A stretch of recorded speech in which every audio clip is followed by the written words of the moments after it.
Well, this week, we've come to realize that some companies are in trouble because they forgot a simple principle that made many enterprises successful, and that is that the customer is always right.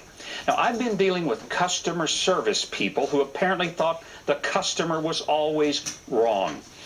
I pray you don't have to deal with the wireless service provider I have. If so, be prepared for hours on the phone and in person at the offices trying to get them to make a previously working device work again because you upgraded your service and it caused them instead to cut off your service.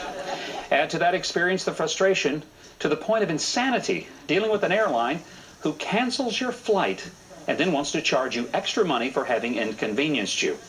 Now, I'm not kidding. I spent a frustrating evening trying to figure somehow how to get on a plane and explaining that if they canceled my flight due to their choice to pay more for a flight that I didn't want at a time that I didn't want that will cost me a day's productivity.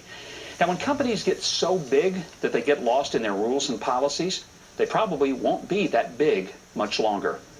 I'd tell you the name of the airline, but since I'm probably going to have to fly on them again until I can change all my travel to one that will at least pretend to want my business, I don't want to be placed in the baggage hold on my next flight. It's not all bad. Just last week, I switched after 22 years from a PC to an Apple MacBook with serious fear and trepidation, I must tell you. Now, it could have been traumatic, but thanks to an amazing group of young, bright, patient, and personable staff at the Apple Store in New York, it's actually been a breeze. Now, why do I have confidence that these guys will keep their jobs?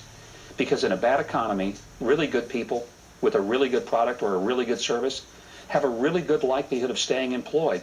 And if not with that company, for some company looking for people who know who really pays their salaries.